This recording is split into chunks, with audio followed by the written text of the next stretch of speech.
कभी सोचा है हम आजकल एक एक अजीब सी कश्मकश में जीते हैं। एक तरफ तो हम सब मन की शांति, अध्यात्म, इन सब की बातें करते हैं और दूसरी तरफ लेटेस्ट फोन, तेज इंटरनेट, नई टेक्नोलॉजी, इनके बिना एक पल नहीं चलता। तो अक्सर ऐसा लगता है ना कि ये विज्ञान और अध्यात्म शायद दो अलग अलग पटरी हैं, बिल्कुल उल्टी दिशा में जाने वाली। लेकिन आज हम एक बिल्कुल ही अलग सोच पर बात करेंगे। बढ़िया। ये सोच ऋषि दयानंद सरस्वती के विचारों से निकली है और ये कहती है कि सृष्टि को समझना, मतलब जिसे हम आजकल साइंस या पदार्थ विज्ञान कह सकते हैं, वो सिर्फ दुनियावी चीजों के लिए जरूरी नहीं है, बल्कि वो तो आध्यात्मिक सफर और यहाँ तक कि मोक्ष के लिए भी अनिवार्य है, बेहद जरूरी। हमारी आज की ये जो पड़ताल है, इसका आधार the necessity of creation science for liberation नाम का एक लेख है। हम ये समझने की कोशिश करेंगे कि भाई इस नजरिए में ये जो भौतिक दुनिया है, इसका ज्ञान स्पिरिचुअल ग्रोथ में रुकावट क्यों नहीं है, क्यों इसे एक जरूरी सीढ़ी माना गया है। तो सवाल यही है कि सृष्टि को जाने बिना उसे बनाने वाले को जानना इतना मुश्किल या शायद नामुमकिन क्यों कहा गया। ये सवाल बहुत गहरा है और इसका जवाब ऋषि दयानंद के मूल विचारों में है। वो तो साफ कहते हैं, उनका एक सूत्र है, ना ही कश्चिदपि सृष्टि पदार्थानाम गुण विज्ञानेन विनो उपकारान ग्रहीतुम शक्नोति। इसका सीधा सा मतलब है कि भाई जब तक हम इस सृष्टि की चीजों के गुण, उनके काम करने का तरीका, उनका स्वभाव, ये सब नहीं जानेंगे, तब तक हम उनसे सही मायने में फायदा उठा ही नहीं सकते, ना दुनियावी फायदा ना ही आध्यात्मिक। अच्छा, तो ये सिर्फ चीजों के इस्तेमाल की बात नहीं है, मतलब सिर्फ ये जानना नहीं कि फोन कैसे काम करता है, उससे गहरा है। हाँ बिल्कुल, बहुत गहरा। देखिए, ऋषि दयानंद के लिए तो विद्या यानी ज्ञान का मतलब ही बहुत बड़ा है। वो सिर्फ वेद उपनिषद के ज्ञान को विद्या नहीं मानते थे।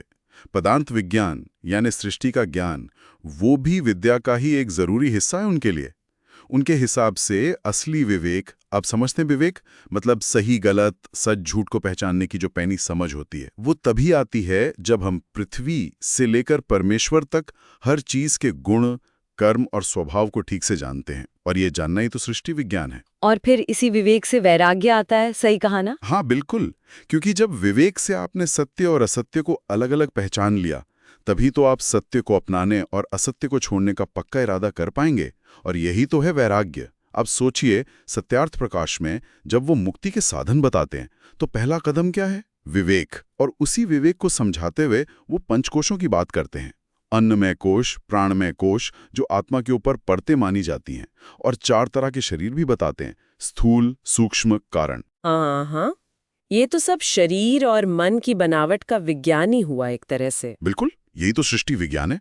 अब बताइए, इस ज्ञान के बिना कोई खुद को कैसे जानेगा? और बिना खुद को जाने वैराग्य कैसे आएगा? संभव ही नहीं है। ये बात तो सोचने वाली है कि खुद को जानने के लिए भी अपने इस फिजिकल और मेंटल स्ट्रक्चर को समझना पड़ेगा। और अगर हम रोजमर्रा की जिंदगी में देखें, तब तो विज्ञान के बिना एक पल का गुजारा नहीं। खाना बनाना है, तबीयत ठीक रखनी है, कहीं जाना है, किसी से बात करनी है, हर चीज में विज्ञान है। तो इसके ज्ञान के बिना कोई सुखी कैसे रह सकता है भला? सही कहा आपने। ये सिर्फ फिलोसफी नहीं है, ये एकदम प्रैक्टिकल जरूरत है। ऋषि दयानंद के एक बहुत माने हुए शिष्य थे, स्वामी लक्ष्मणानंद सरस्वती।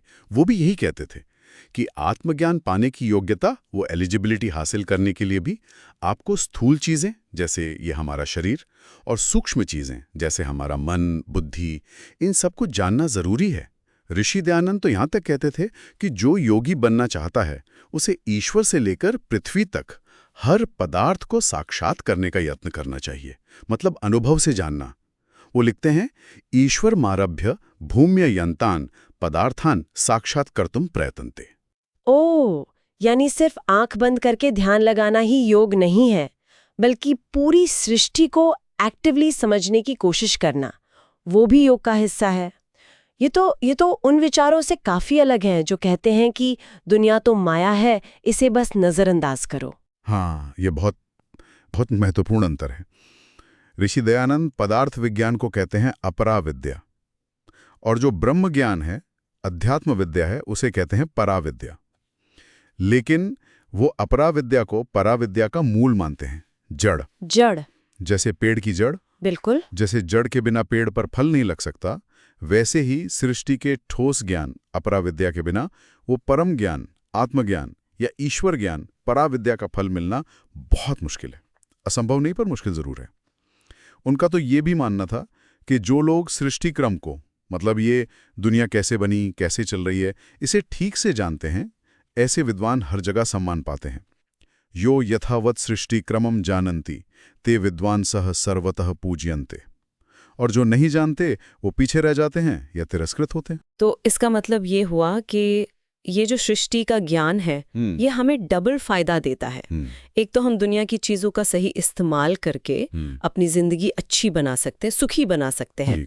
और दूसरा, यही ज्ञान हमें हमारे असली लक्ष्य यानी मोक्ष उसकी तरफ बढ़ने के लिए भी तैयार करता है। ये कुछ वैसा ही है जैसा महर्षि पतंजलि ने योग सूत्र में कहा था ना कि प्रकृति का उद्देश्य पुरुष के लिए 2 चीजें हैं, भोग और अपवर्ग। हाँ, बिल्कुल सही पकड़ा आपने, बिल्कुल वही बात है। सृष्टि को ठीक से समझकर ही हम उसका सही भोग कर सकते हैं, मतलब उसके साधनों का ज्ञान के साथ इस्तेमाल।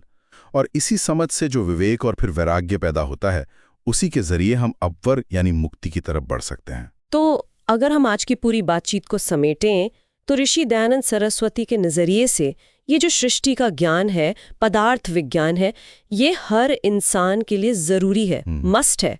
ये सिर्फ दुनिया में ठीक से जीने के लिए नहीं, बल्कि आध्यात्मिक तरक्की और फाइनल गोल यानी मुक्ति पाने के लिए भी एक बुनियाद है, एक फाउंडेशन है। जी हाँ, ये ज्ञान हमें सिखाता है कि इस सृष्टि का सही इस्तेमाल कैसे करें, इसका पर्पस क्या है, ताकि हम इसके असल मकसद को पूरा कर सकें। और वो मकसद सिर्फ दुनियावी सुख नहीं है, बल्कि वो अंतिम सत्य, वो मोक्ष, उसकी प्राप्ति भी है। बिना सृष्टि को जाने उसका सही उपयोग हो ही नहीं सकता।